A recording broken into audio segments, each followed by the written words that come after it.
I want to talk about a little bit of a problem that Marvel have had for a little while now, and it kind of relates to a video that I had made a while ago, but never released, talking about why Marvel has such a bad mech problem. But considering the Iron Man helmet video did extremely well on this channel, and that video was all about discussing how LEGO could potentially improve the Marvel theme, I figure instead about talking about specifically the Iron Man helmet, we could talk about the Marvel theme in general. And that relates a lot to the thumbnail and title of this video that, like I said before, we'll get into a little bit later. But first off, I want to discuss the problem. Now, since 2012, the Marvel theme has honestly come leaps and bounds since sets like these. But one rule Marvel has always kinda had, and I completely understand why this rule exists, is that unlike other themes like Star Wars, Minecraft, and I'm sure many others, you tend to buy Marvel sets specifically for these certain minifigures, rather than caring about the expansive set or just the builds that come in the sets. Now, don't get me wrong, I know that LEGO is for children, and therefore the play aspect of a set is definitely accounted for, but unlike sets in the past that have been able to strike a very nice balance between more child-friendly play features and adult collecting, Marvel has never really had that same sort of aspect. Well, that was until LEGO decided to release some Infinity Saga sets. This original wave of Infinity Saga sets, consisting of things like the Benatar, the Ironmonger, the Infinity Gauntlet, and many more, seemed to be the start of something new for LEGO Marvel, and started to take the Marvel theme a little bit more seriously. This wave followed up with things like the Daily Bugle, really told me that LEGO Marvel were trying to put on their big boy shoes. And even though all of those sets weren't perfect, it was certainly a much better starting point for what could be the next generation of the Marvel theme. But unfortunately, immediately, things have taken a slight step off of the rails, which I want to address. Where are all the sets? It seems this year we've only had a couple. If you don't count the 3 little mechs, which are their own problem, which we'll talk about in a minute, we've had the buildable Iron Man, buildable Groot, some Thor Love and Thunder sets, and the Thor's Hammer. Obviously, we've got things like the Sanctum on the way, which I'm very excited for, and even though that might sound like a lot of sets, in the grand scheme of things, I don't really think it is. We've had 2 massive Marvel films this year, 3 if you want to include No Way Home from last year, and the amount of sets released based on those 3 movies is 5 sets. That's not even 3 sets per film, which by the way, things like Lightyear got. And it's not like you can struggle for concepts for these sets. I mean, I've got a whole video on just No Way Home sets I'd want to see. That's not even the worst part. The worst part is we've had 6 Disney Plus shows now: WandaVision, Falcon and the Winter Soldier, Loki, Hawkeye, Moon Knight, and now Miss Marvel. I know we had What If, but nothing's really canon in it, apart from maybe Peggy Carter, who showed up in Multiverse of Madness. But even then, I don't know whether it was the same one. You guys will have to let me know in the comments, but I certainly didn't pick up on anything when I was watching the film that it was the same one. But even then, we haven't had a single LEGO set focused on any of these shows. And that's why I thought today I'd go through each show and just give a few ideas on how LEGO could fix this issue with their Marvel theme, really getting us to care about the sets they release, not just the minifigures. But before I do that, I just want to talk a little bit about today's sponsor, Fetch Rewards. Fetch Rewards is a super simple and easy to use app where you earn free rewards on literally anything you buy. Scan any receipt or e-receipt using the app and you'll earn points on where you make those purchases. Literally any shop works, so just make sure you keep scanning receipts no matter where you go. It even has a button for digital receipts in case you buy all your things from Amazon, and with a simple press, you're getting more points straight to your account. And then once you got enough points, you can even redeem those points for things like Amazon gift cards, or discounts on things like takeout food or media services. So head down to the description below and use my link to go and download the app, and then make sure you're using promo code BRICKS when scanning your first receipt to get a whopping extra 5,000 points. This code won't last forever, so I'd get downloading as soon as possible, and thanks again Fetch for sponsoring this video. Let's get back to talking about this Marvel issue. For starters, we need sets based on these Disney Plus shows. I understand the argument of not everybody's going to have seen the Disney Plus shows, but the characters who are there in the Disney Plus shows are still the same characters you see across the Marvel movies. Take shows like WandaVision and Loki, for example. Giving us sets based on WandaVision and Loki, people who have seen any Avengers film are still going to know what character they're looking at, even if they haven't seen the show.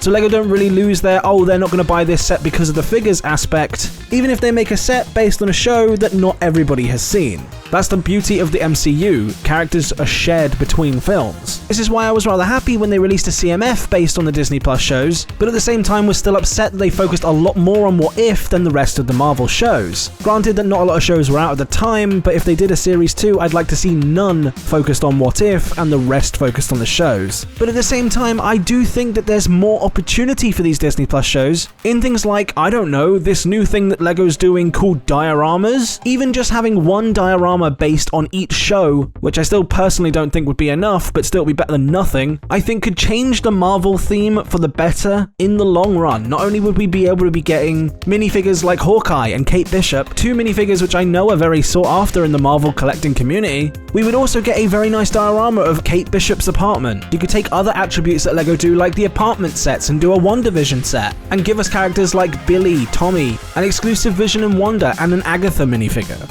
All at the same time creating a really nice set like the sitcom sets we already have from LEGO, like the Seinfeld set, or Friends, or even the Fab 5 apartment. This would really create some locations which I really do think the Marvel community would like to buy as LEGO sets. Yeah, it's not something like the Benatar that's going to be 130 quid, but I really do tend to feel that those cheaper sets, anywhere between 30 and 90 pounds, is where Marvel tends to struggle, not really knowing whether to make a play set or something random like the Baby Groot. And even though I like things like the Baby Groot, adding potential sets like this would really add to the Marvel theme and diversify the theme a little bit more. The person who does this perfectly, in my opinion, is Hachiroku. He's got multiple Marvel mocks on there that could be reimagined into either play sets or display sets. Seriously, go subscribe to him if you haven't already. I really like the work that he does, and clearly his view counts show people are interested. This is seriously what LEGO should be looking at. We're trying to come up with concepts for future sets. I know not every set can possibly be at the level of quality that this is, but taking concepts and ideas are very valid in this situation. If LEGO restructured the theme like this, it means you get something like a buildable Marvel Icons collection element, 2 play sets, a diorama, a sitcom style location set, and then your big £130 set of the year. Now I also get that shows like Falcon and the Winter Soldier and Moon Knight might be considered quote-unquote too dark for LEGO to make playsets on, forgetting about this one, but that's what things like the CMF Series 2 could be for, giving us these figures that people are still going to want from these shows, but something that LEGO might not want to make a full set out of. And if we are getting sets, it frees up more slots for things like a CMF, so we might actually be able to get more than 2 figs per show. That kind of a wave would be really, really interesting, and I believe would be one of the best-selling waves for Marvel in a long time. Surely these ideas have come up in a LEGO meeting somewhere, and they've decided against doing this. Instead, now giving us things like this year, the Iron Man Armory, which granted had a lot of nice minifigures, but when really breaking that set down, you find out only 3 of them are exclusive, your piece count is abysmal, and your wallet is empty. That set left a massive sour taste in a lot of people's mouths, and sets like that Iron Man Armory just goes to show that LEGO still clearly care about just selling you figures. I think there's a possibility that LEGO Marvel could potentially be targeting the wrong demographic when it comes to the Infinity Saga sets. I think LEGO need to realize that their main target audience for these Infinity Saga specific sets should be teen to adults, not kids who want to play with mechs. Yes, it is nice to get figures from time to time like that, but overall I believe the theme should take a vastly different direction. A similar direction to how we saw in 2021, where it has that nice mix of play and display, but really any age can buy. And just to be clear, I understand that there are separate sub-themes out there like the Spider-Man theme that are intended for younger audiences. I'm talking specifically about the sets based on MCU films, shows, or the Infinity Saga, because what I don't think LEGO realizes is they're 2 very different audiences. I think a good example of them not knowing what they're doing with this theme is the fact that Spider-Man Far From Home sets got a 4+ set. I understand kids will be watching these films as well, but these sets should be targeted towards teens and adults, as they're the target demographic for these films. And yes, you'll notice I said Far From Home and not No Way Home, considering we didn't get any No Way Home sets apart from 1. I know the 3 sets had No Way Home packaging, but you honestly can only count one of these sets as being from No Way Home, and even then, that's a stretch. I understand it was probably spoiler talks everywhere, so Marvel didn't want to release a lot of No Way Home stuff, but come on, it's almost been a year after the film's release. LEGO, where are the No Way Home sets? And the funny thing is that Spider-Man is one of the most profitable characters for Disney, so it's LEGO choosing not to make these sets. Let's just hope that something Spider-Man No Way Home related is still in the works, but considering you already have a Spider-Man child-focused theme, I don't understand why MCU sets are all of a sudden categorized in the 4+ range. LEGO Marvel is in this really weird middle ground right now where it doesn't know what to do with itself, and the point of this video is to kind of start a discussion with you guys.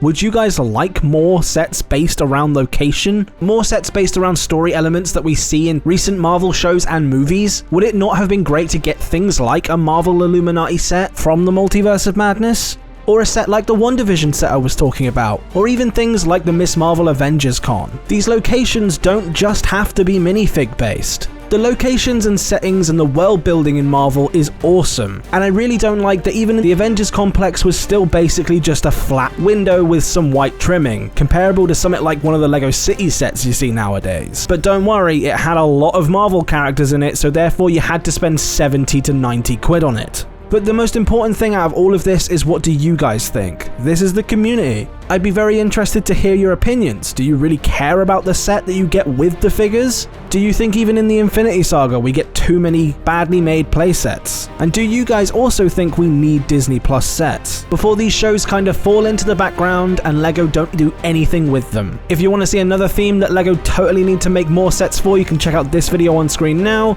and I'll see you guys in the next one.